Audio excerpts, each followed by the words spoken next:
This ADS-ADEA video is proudly sponsored by Novo Nordisk.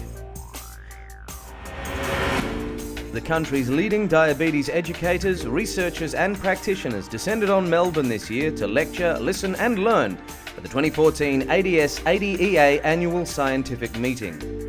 With so many issues covered, attendees had no problem finding compelling topics. Enough time to catch them all? Well, that was a different matter. This conference is the most important event in the diabetes calendar every year. It brings together endocrinologists, nurses, GPs, dietitians, podiatrists, consumers. Everybody who's engaged in diabetes is at this conference every year. It is really, really important. We have data from about 500,000 patients who had either a blood glucose or an HbA1c measurement over that time. And of those 500,000, probably about 50,000 have had an HbA1c and probably have diabetes, and the rest of them were probably being screened for diabetes. But the important take-home messages from this was that looking at the people that we think had diabetes, about 40% of them were not adequately controlled and probably about 20% quite poorly controlled.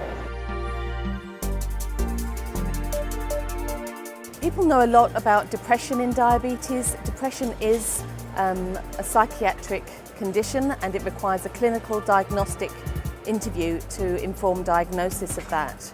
Diabetes distress is very different. It's the general distress that people feel by living with diabetes and everything that it entails every day of their lives. It's a very different thing, but what we need to do with that is to normalise it. This is not a psychiatric condition. It's something that people can deal with, it's something that their health professionals can help them with, and a lot of people feel this way and they don't need to feel alone with it.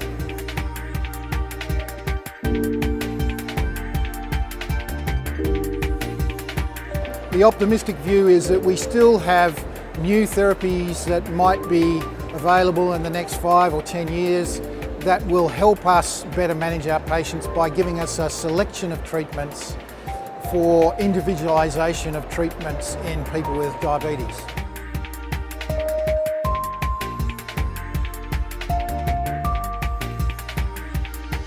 The main point is that diabetes medicines, as diabetes educators know, are very complex. People need to manage them very carefully, and they need to have individualised education about their glucose lowering medicine. We're very fortunate now with our medicines for diabetes because we've got a wealth of options to choose from, but it all comes down to personalising those options for the individual person and providing education that's meaningful to them, really, really meaningful to the person, and then meeting regularly with that person. We have a system called Quality Use of Medicines in Australia that governs all of our medicine policy, including medicines at the bedside. We all have a responsibility, no matter what our health professional discipline is, pharmacist, endocrinologist, dietitian, whoever's giving information about medicines could benefit from knowing that if you truly personalise the information, then it's more likely to be useful because it means something to me, the person who's taking the medicines. Many patients still think that insulin injection still involves big, large, long needle, that it will bring significant pain, but that's not the fact. So the strategy would be orienting them towards the reality that the current technology of insulin injection involves small, very fine and painless needle. We found that people were not aware of the name National Diabetes Services Scheme, or the acronym NDSS, but they were very likely to recognise the diabetes card. We found that across all groups, price was a motivator in any language. So if practitioners can explain the cost savings benefits of the National Diabetes Services Scheme, participants were much more likely to want to sign up.